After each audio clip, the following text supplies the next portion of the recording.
Welcome back to the Restaurant Growth Show podcast. Today, we are thrilled to have Chef David Burke with us, a true innovator with over 20 restaurants, countless accolades, and a reputation for blending creativity with tradition. David has redefined modern American cuisine from his famous Himalayan salt dry aging process to his charitable efforts like Feed the Heroes. David continues to push boundaries while giving back. David, welcome to the show. How are you doing today? Thank you. Thank you. I'm okay. I'm okay. Doing a nice day outside and, business is okay. Summer's over. That's right. The fall season is upon us just about. Listen, David, before we jump in, why don't you tell our audience a little bit about yourself and about your journey to where you are today? Well, I'm a American chef. I've been cooking since the 70s. I went to Culinary Institute of America in 1980, graduated 82 to Europe. Shortly thereafter, worked in Europe, and then I made my way into New York City. And been in New York City since 84 working. I worked for Daniel Boulud in 84, 85. I went to the River Cafe under Charlie Palmer. 80, moved back to France to work. Then in 87, I took over the River Cafe after pastry school in Paris. And my journey's been, opening restaurants in New York City, around the country, Vegas, Chicago, et cetera, with the Smith-Olinsky gang.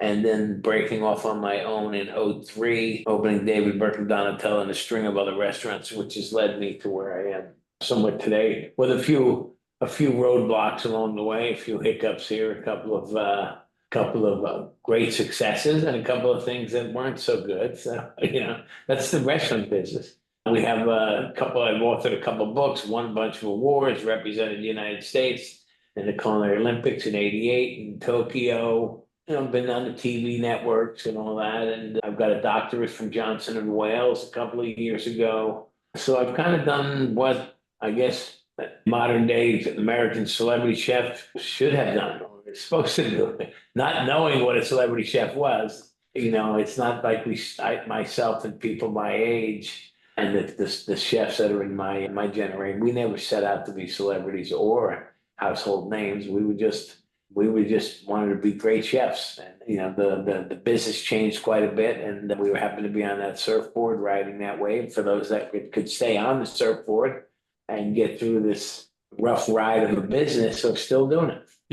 It wouldn't be as sweet of a ride, I don't imagine, if there weren't some bumps along the road, David. Listen, you're known for your creative approach to food. What inspires your signature style, and how do you balance innovation with tradition in your restaurants? Well, the traditional part, because of my age and starting young, I worked with some really good classical chefs. So I learned what real cooking was from the ground up. Butchery, making stocks, making soups and sauces, what a saucier was. You don't have sauciers in restaurants these days because, sauces are made out of bases. They're made, there's aiolis and srirachas and vinaigrettes and Asian, base sauces where you don't have to make a stock. Stock's expensive. But that's the foundation for classic cooking. And there's so many things that you can buy and doctor up. But anyway, so I had that foundation of great European French cooking and/or Italian on my repertoire, and that's how I learned. So with that foundation, if you're creative, at least you can create from the foundation of what really the classics are. And without understanding some of the classics, it's hard to branch out and get creative without being somewhat nonsensical sometimes. I want to know why the pickle's on the hamburger, why the applesauce is with the pork, right? Why the mince with the lamb. All of these geographic, traditional items, like why is it that way? Like why don't we serve applesauce with chicken? Right? I ask those questions myself. Therefore, when I get the answers, then I can take things in a different direction as to creativity and also presentation. I'm an art collector. I have a really good eye for presentation. And I think not being afraid to fail is a key component in trying new things. When you play it safe, because if this works and everybody likes a good crab cake, that's great. But you know what? We need to push a little bit. I get bored easily. So when you have a menu with 30 items on it and 15 of them are signatures, you have an opportunity to keep putting the new stuff on. Presentation is important, texture, flavor profiles, educating the customer on ingredients from around the world that blend into what you may be doing.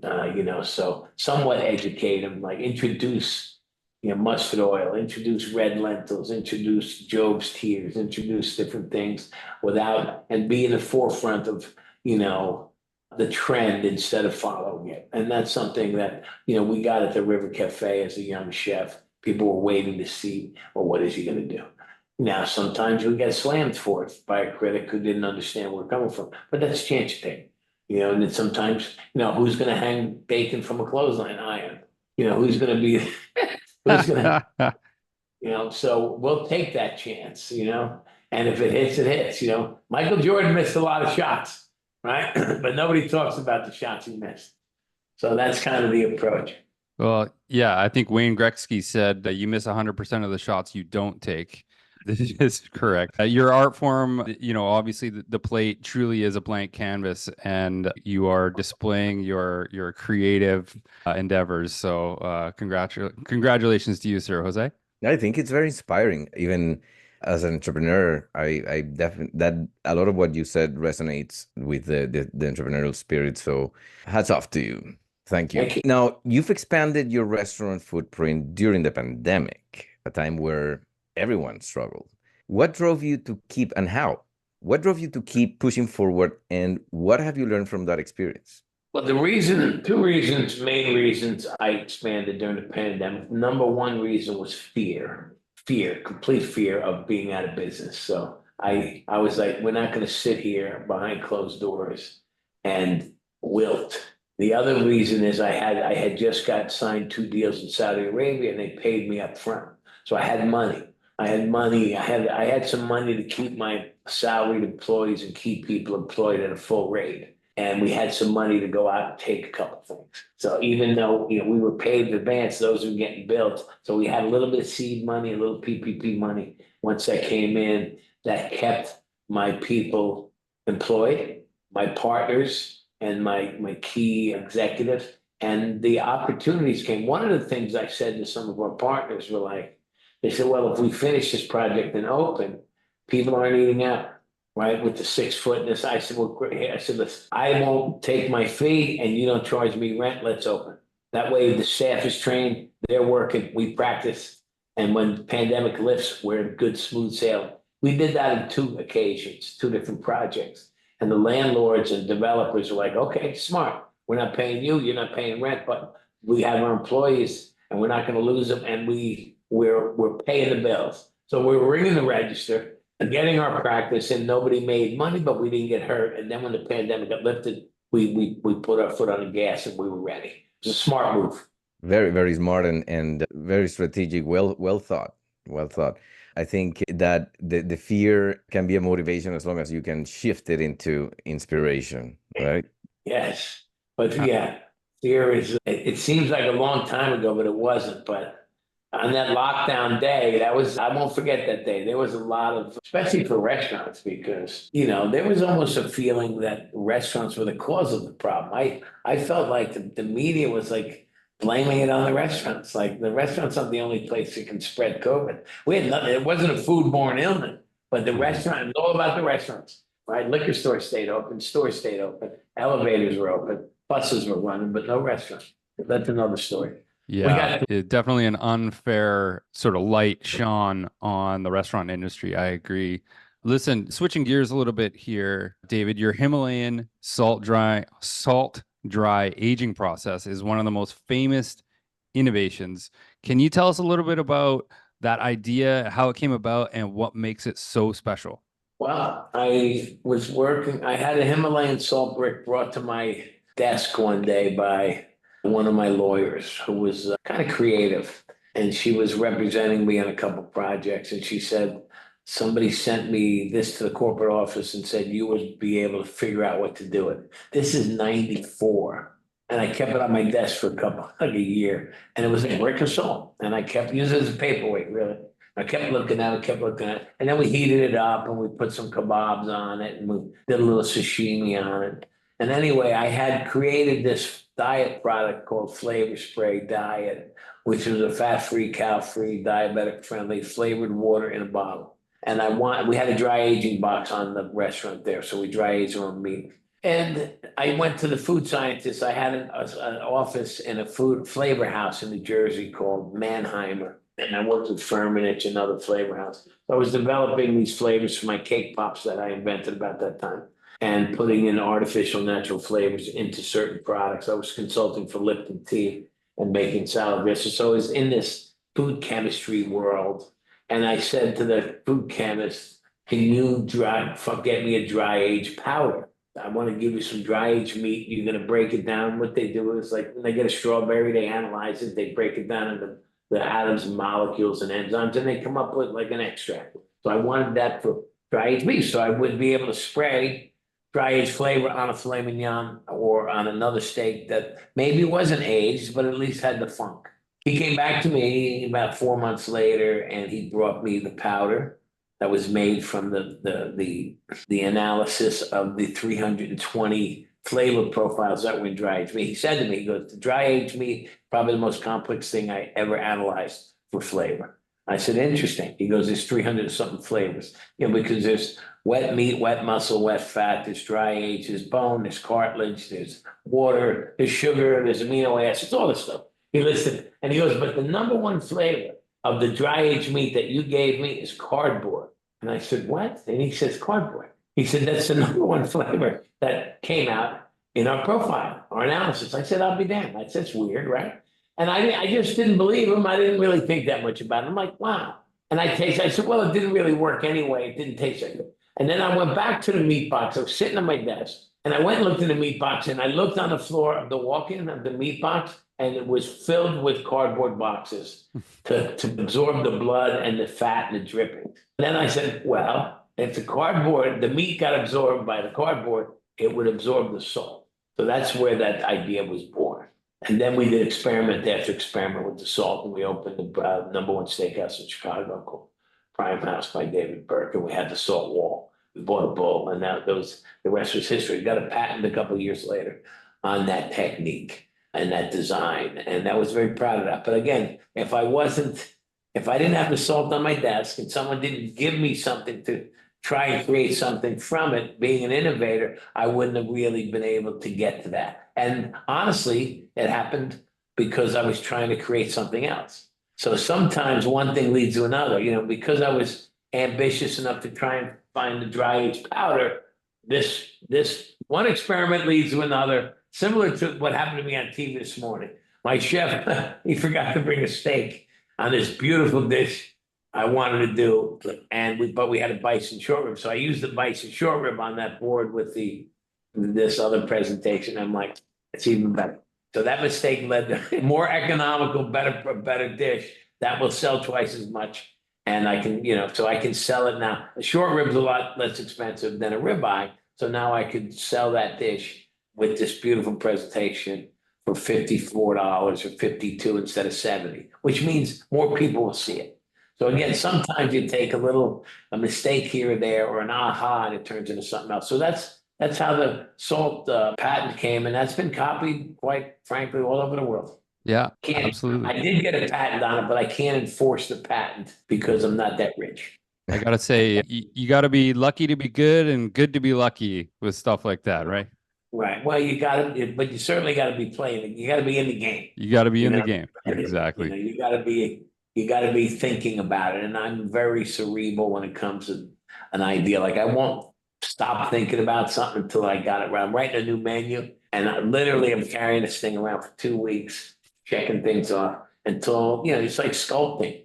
You got to change things, and you got seasons and economics and can the cooks really do this many good dishes, or we got to make one more simpler one. So there's a whole process that is kind of fascinating. And it's like football. If I'm the quarterback, I can go on 4th and long if I got a good team, right? If I got a good line coach, I can make better dishes. If I have a good front line blocking, I can throw passes, right? So if you have a strong team, you can do more. And sometimes you have a strong team, sometimes you don't. It's very similar to sports. I look at the kitchen that way a lot. So if I want to go on 4th and long, I better have good cooks, right? And just like Tom Brady, better have a good line. And that's what you want to do in a restaurant is you want to go for it. Yeah, Yeah, I imagine that you've gone on 4th down more than once.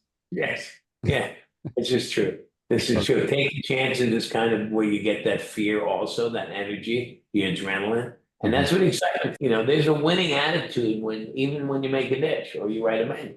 You know, there's a lot of pride, there's creativity, but there's also, you're trying to outdo yourself, right? And you're also trying to impress people. And I think the hospitality, sometimes, after years of doing it, you know, people lose the fire. You know, it's like, you know, they don't, you know, it doesn't excite them as much anymore. Or they don't have you might not have the wherewithal to go out and to explore Indian idea. Like I have this Indian sauce I make now, which is great. Like I never worked in an Indian restaurant, I've been in Indian.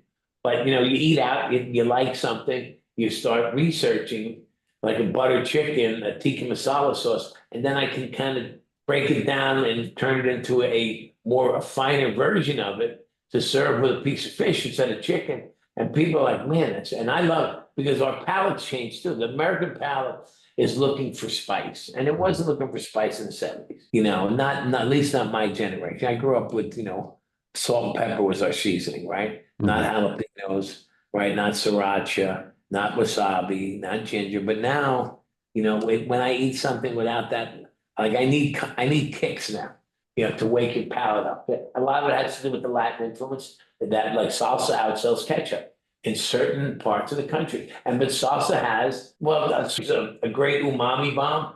But salsa's got also that heat, and that wakes you up, and it also has that factor where when you hit something spicy, makes your mouth water, sends a message to your brain that says this is good. I want more. That's where the word mouth watering comes from. So it's an interesting. So you're always learning. That's the one great thing about cooking. There's yeah. always something to learn. And then there's somebody new coming up that has a great idea, or different like the Spanish, Mexican food, sushi, Peruvian food now is incredible. Indian food, the Scandinavians are doing interesting things, and now you got African stuff that's getting put on plates. You know, Vietnamese food I haven't really explored as much. I haven't been there. You know, and there's so much.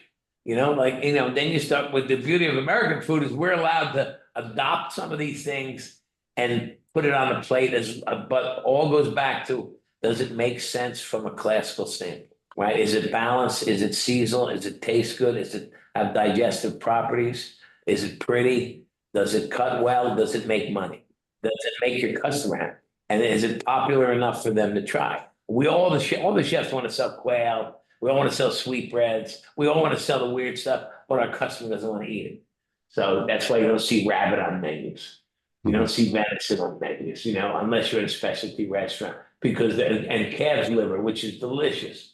But people just, you know, and that's a little frustrating when you can't sell certain things because the clientele doesn't want to, they don't trust it. But I agree with you that it's shifting. I mean, as a Colombian here in Canada, I've seen like, and having been trade shows and many things, I've seen the amount of creativity when it comes to hot sauces and stuff. I've never seen that in North America, and it's definitely changing. I love the analogy that, or you made me think about when you said about making mistakes and mistakes that are like blessings of the Post-it notes that was also a crappy glue that couldn't hold the stickies for a long time, but it could be reused. They figured out later, and one of the biggest success of 3M. Now, shifting a little bit and just talking about how the industry is evolving, and we've seen, you know, Jose Andres and chefs and why not in the industry in getting involved with community, and we know that that's important to you, as we know about the Feed the Heroes program and your scholarship at Brookdale Community College. How do you see the role of chefs and restaurants in giving back? Well, I think when you get to a certain level, I mean, we're in the hospitality business. We nurture people, we feed people. So when there's trouble, they look for food, right? We usually have staff and we have food. Normally, during the pandemic, we didn't, and that was a tough spot to be in because we didn't have food or staff. So it was hard for us to help. Normally, we have, you know, we're the first ones there to help, like doctors, right? So I think that if you have a platform and you can raise money because of your brand and maybe cook for people and get auctioned off or just do a fundraiser to help, I think it's part of giving back to the community. I think it's also a scholarship fund for people that if we can afford to help a couple of young people get a better school or into jobs or help them graduate, there's a sense of satisfaction. And I think there's an obligation to a certain degree if we can afford to help, because that part of giving is also, as much as we get joy from making money, being successful, but the real joy from a chef comes from giving. You're giving your work to people. We're selling our craft. You know, a bowl of, like, and you'll see this from the show The Bear, which is a good show that shows how hard it is to get food on a plate, how much you got to go through, right? So there's easier ways to make a living, right? But the fact that we get joy from impressing other people, including ourselves and our staff, but customers, and if we can take that to impress and raise money for people in need, it's kind of it's the same joy. We're not getting paid for it, but we're getting paid for it because of our brand. And it's part of what we're supposed to do if you can help. Always, I believe, if you can help, you should help in any business, right? I mean, if I have extra clothes, I should give them away. You know, and if I have extra food, I should help out. So I just think that's the right way. That's how I've been raised. And you should be able to get satisfaction. I went to a children's cancer hospital a few years ago, and I did a demonstration. And I did eggs. I demonstrated scrambled eggs and a big ostrich egg, right? Well, I started with caviar, quail eggs, all the different sized eggs. We talked about eggs. And when you want to feel sorry for yourself, you should go to a children's hospital. And then you won't be feeling sorry for yourself. And then you see the joy on these. Most of the kids are living day by day happy, right? And there's a lesson there. And when you see that, you realize, you know what? I think I can spend a little more time giving. You know, and that was a good lesson for me. So sometimes you got to stop a little bit and look around, because if you know, I've been in fine dining restaurants in New York, the most powerful city, great zip codes, cooking, charging money. Sometimes that's not the real world. That's not the reality of really what's going on outside the kitchen doors. And we spend 78 hours a week in the kitchens. We don't necessarily, you know, and watching TV doesn't show you the reality of what's going on in America for the most part. Either. When you go to something like that, you're like, man, I gotta, you know, can I help you? So I've been on some charities and some boards, and like I said, a lot of these Meals on Wheels, Share Our Strength, the food and wine events, a lot of that is fundraising. It also gets us chefs. That's the only time we really see each other, is when we do these, you know, charitable events. When they take, I'm going to cook with Dean Fearing in Dallas and Robert Wiedemeyer in a couple of weeks. I haven't seen these guys in 10 years. And we're going to raise money for a local charity in Texas. It's a quick 1 or 2 day event. And, but you know what, it's we look at that as a break too, where most people would be like, because being a chef, and I mentioned this on the TV this morning, it's a lifestyle, it's not a job. And if you look at it as a job, then you could be miserable because it's so hard. So you got to look at it as, this is what I do. This is what I do when I wake up, you know? Like, if, you know, I always say, if we lived on an island with no, you know, like primitive, you get up and you work every day. You got to get up and cook. You got to go hunt. You got to do it. So that's just life, right? Got to go make the fire, go get the water from the well. You just got to work every day. There's no, you know, no one gets to say, if you're like in an Amish community or in a tribe or something, you don't get to say, you know what? I ain't doing shit today. Yeah, I'm gonna sit around and smoke cinnamon. You got to roll up your sleeves. Well, That's you right. guys go fishing and hunting. No, you don't eat. That's the way it goes. It's part of a lifestyle. You gotta work to eat, right? That's right. Yeah, you don't get to sit back and surf the internet for 4 hours at a time. You can David, surf. You better bring home some fish. exactly. Yeah, you better be doing something while you're not doing anything. David, with over 20 restaurants under your belt, how do you maintain consistency across all your locations while still allowing for creativity and individuality at each one? Well, it's very hard to be that. When you have, let's use the number 10. I grew up in an Irish American neighborhood, and we had a couple of families, the Flynns and the O'Connells, and they had 10 kids. And whenever you see a family with 10 kids, at least 3 of those kids are in trouble. So that's what the restaurants are like. So if you have 10, maybe 3 of them, 4 of them need a lot of work. Right? 6 of them are doing, it's like whack-a-mole. This one's doing good. One's on the beach, so it does great in the summer. In the winter, it doesn't. One's up here in the country, so in the summer, and that's one part of it. We opened a lot quickly. So now we have to go back to some of them and tighten the shoelaces and clean them up. Our managers and our chefs are very important that they're really good. And sometimes and the combination of them working together is paramount in the success. It doesn't always mean we have it right. Right? I mean, there's no real formula. We don't have an infrastructure that big where we keep what happens in our restaurant business, and this is where hospitality goes sideways, is people poach my sous chefs and my chefs and my managers because they work for a guy like me and they're opening a new restaurant. So we lose people in the bidding war like this. So, there's how many contracts can you sign? There's no pensions in our business. There's limited 401ks, investment. It's a restaurant business. We're not a huge company, right? Where we can lock people in for 20 years, which I don't know if you want to do either, but you do want to allow room for growth and creativity. Yeah. And so you got to give them creativity, the ones that want it, and the other ones you got to give them more help because they want that. So it's very hard to find the combination, but those are the key players, right? And you got to have patience. And I've spent my years in New York City working at the finest and Europe's finest level of restaurants with high energy, high demand, high expectation. You start opening in North Carolina, and you don't have the clientele that's ever even seen a restaurant at that level of pace. So working in a New York City restaurant at a pace of, nonstop, 12 hours a day, 60 days, 5 days a week is not normal living. So when you go to another restaurant and the younger generation, the sense of urgency isn't like it used to be. Working in a busy restaurant is like working in an operating room. And I'm not saying an operating room, we're not saving lives, but there's a sense of urgency when that ticket keeps checking. And then, you got 10 minutes to get the apps out, 30 minutes to get the main course out. Dessert, you got 7 minutes to get out. The drink got to be served in 4 minutes. And then you get it.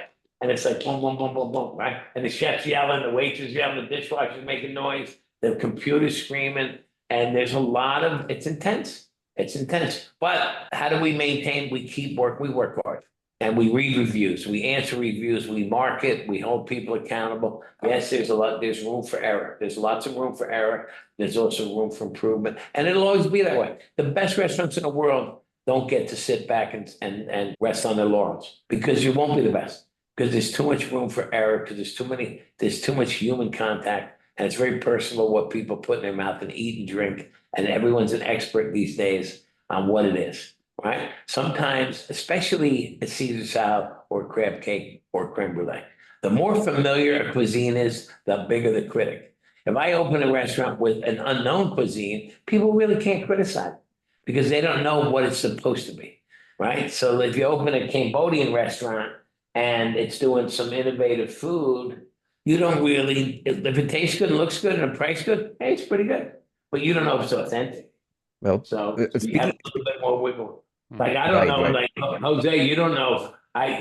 You might not notice, but I make a mean buñuelo.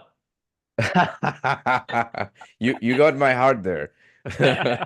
And you know what? There is a lot of space for within the Colombian food. I mean, we have Leo, who's been incredible in bringing the innovation to Colombian food and the innovative Colombian food out into the world. And I love that. I mean, I'd love to see just yuca root in some sort mixed with this and some chicharron in a special way, like, and you're calling buñuelo and pan de bono, oh my God, I can't wait to check that out. I hope one day we do it soon. I had a Colombian girlfriend for 6 years, so I went there. There you go. So I know all of those, all the breads, and I went to Bogota a few years, maybe 10 years ago. I had a couple good meals there. There was 2 brothers who were chefs there. They had a cookbook out. I think I don't remember their name, but they were the rising star back then. Oh, the Rausch? That's it. Yes. Right. Yeah, actually one of them went with me to Israel to boarding school many years ago, of course. Yeah, the 2 brothers, one of them. Now, speaking about business and growing and developing this stuff, and this way, if it's Florida, which I kind of grew up going to summers a lot there, and would love to maybe one of these opportunities and a trade show or something like that. And you're getting me excited about this. As you continue to expand into new markets and concepts, which I think it's fantastic, but things like the Park Avenue Kitchen and the upcoming Waterfront restaurant in Florida, which if you do, I will go. What's next for David Burke brand? What excites you about the future? Well, we have 3 more projects to get open within the next year, and then we're gonna kind of slow it down a little bit, I think, and kind of maintain. We opened a place called Go Pizza in North Carolina. We're trying to create a chain out of that. It hasn't been that easy, but it's only a few months old. It's doing pretty well, but we had a tough summer because I don't think pizza is a summer, as big in the summer as it is in the football season, schools in it. So we're working on that.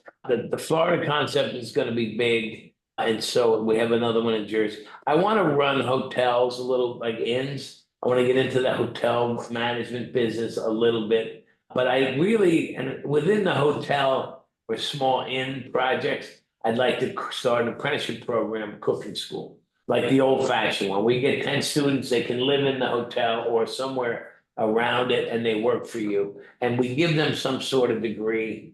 They work for, there's like a year-long project. They work, they get paid, they have housing, we feed them. They might pay us a little and teach them breakfast, lunch, dinner, banquets, creativity, the butchering, all of the things they need to go on to maybe go to a bigger culinary school, but at least teach them how to work on the line correctly so that they can go make $25 an hour. But know the right way to make a sauce and the right way to set up a station. Because there's so many bad habits when young people start and they get pretty good and all of a sudden they offer a sous chef job, but they don't really know what they need to know. But sometimes restaurants are so desperate to keep someone, they advance them too quickly, and sometimes the economics like, okay, well, we'll get rid of the chef, we'll make the sous chef. He knows the recipes, he's the chef. But now the guy's learning process has stopped. Because now he's the chef making good money. He thinks he's here when he's here.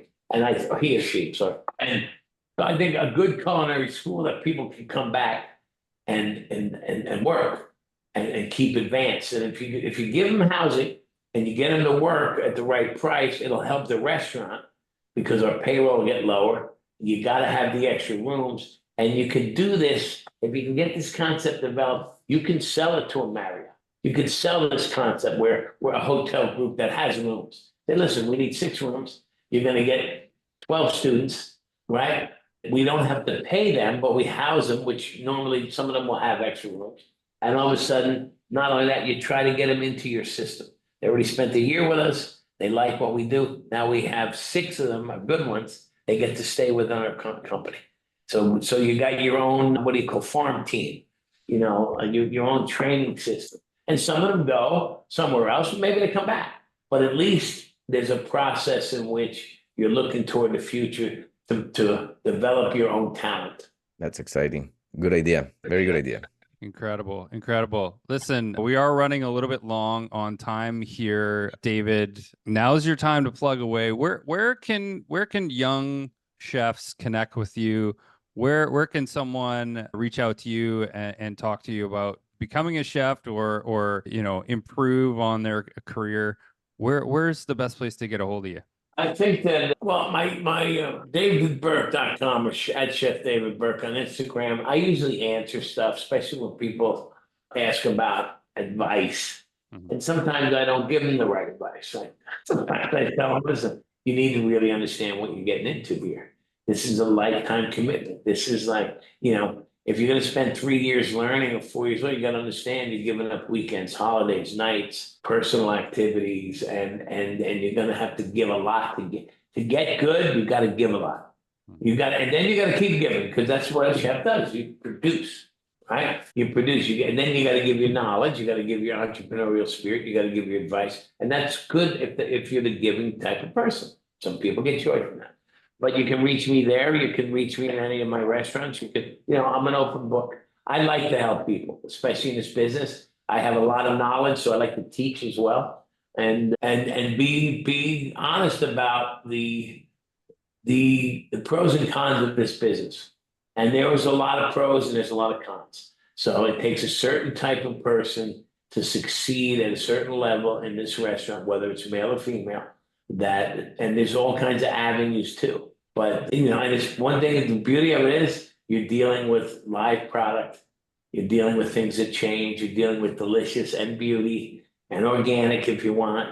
And there's never the same day. Every day is different, and you got to make the best of what you do. And there's pitfall. When you do it for so long, what some people think is a tragedy, I'm like, don't worry about that. So what? The walk-in's on fire. Don't worry, we'll fix it. Because you've seen it. It's like it's not that bad. It's just another day in the life. So. But I hope you guys are doing well, and maybe we'll see you in Florida or wherever our next spot will be. Absolutely. Looking forward to it, David. And I can say with all sincerity, you've given a lot back to us, even over these past 35 minutes. We've learned a lot about you, your endeavors, and your approach to the entire industry, which is great. Speaking of plugs, this podcast is sponsored by Dine Pricing Real-Time Restaurant Profitability. Dine Pricing uses artificial intelligence to improve restaurant profitability by dynamically updating menus across digital channels like Uber Eats, DoorDash, and Grubhub. Thanks again to David Burke for joining us. Until next week, say goodbye, Jose. David, thank you for that passion, and goodbye, Jose. David, thank you so much. I know we ran a little bit long here, but it's been a real pleasure chatting with you, and I appreciate you taking the time. You got it. Thank you. Thank you, guys. Nice Thank you, David. Pleasure.